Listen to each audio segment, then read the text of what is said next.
po. Ayan. Yan. May hatak sa magnet. Ayan, ganda, Ayan po. Ang dalawang klase naman ng bato. Ayan. Nagwantis ako kasi ayan po,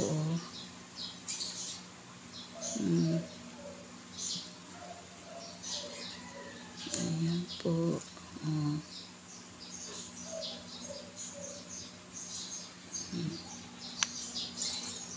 Ayan, may hatak din sa magnet, Ayan. May hatak sa magnet.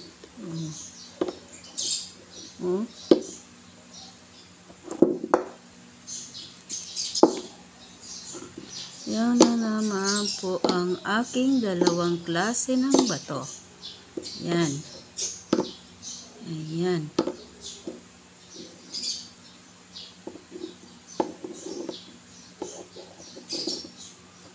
Ayan, yung isa kong cellphone, nasira na ng tuluyan. Ito na lang ginagamit kong cellphone na isa. Ito, cellphone to, ng asawa ko. Ginagamit ko kasi dalawa naman yung cellphone niya. Kaya, ito na rin yung ginagamit ko pansamantala. Pag-reply doon po sa inyong mga comments. Yan, sa pangalan po ng asawa ko. Pero ako po ang gumagamit. Kaya, saka na lang ako bibili ng bagong cellphone. Ito na muna. Kasi marami kaming pagkakagastusan ngayon at yung aking daughter-in-law, ayan, manganak na po sa Petsa Jess. Ayan po, kaya ito na lang muna. Ayan, mag-antay-antay na lang muna ako pag nakalabas na.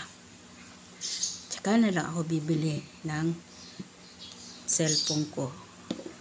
Ayan po, Ayan, may sa magnet, may hatak, Ayan po, Ang galing.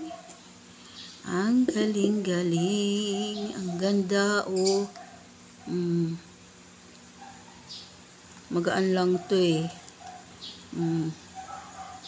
Yan po. Kayo na po ang makapag-aura niyan. Kung ano ba talagang klaseng bato ito.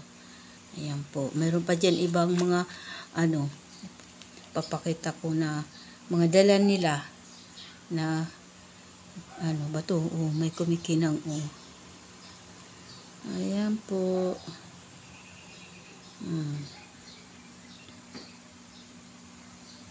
Thank you po for watching. Thank you po sa inyong lahat, sa support nyo po sa aking channel po, sa aking YouTube channel. Thank you po sa lahat ng mga friends ko, mga subscribers, mga viewers, silent viewers. Marami po akong silent viewers sa akin nga pong family. Kaya thank you po sa pag-support nyo sa akin. Ay, hindi ko ngayon malaman kung ilang na ba yung aking time watch kasi nga nasira yung cellphone ko kaya hindi ko makita. Tapos ayan po, ito pong ko, bagong ina-upload. Yung anak ko yung pinapa-upload ko kasi iba nga tong account na ginagamit, yung sa account ng asawa ko. Kaya siya na muna ang aking pinapa-upload para po mayroon upload ako. Yun. Yan. Tsaka na lang muna yung ibang aking bibilhin pag nakatapos na yung mga gastusan namin. At ayan po, si Is kasi yung panganak ng aking daughter-in-law, kaya siyempre malaki-laki rin yung kailangan doon na babayaran sa ospital. Kaya saka na lang itong cellphone ko. Yan lang po. Thank you. Bye-bye. God bless po sa inyong lahat. God bless us all.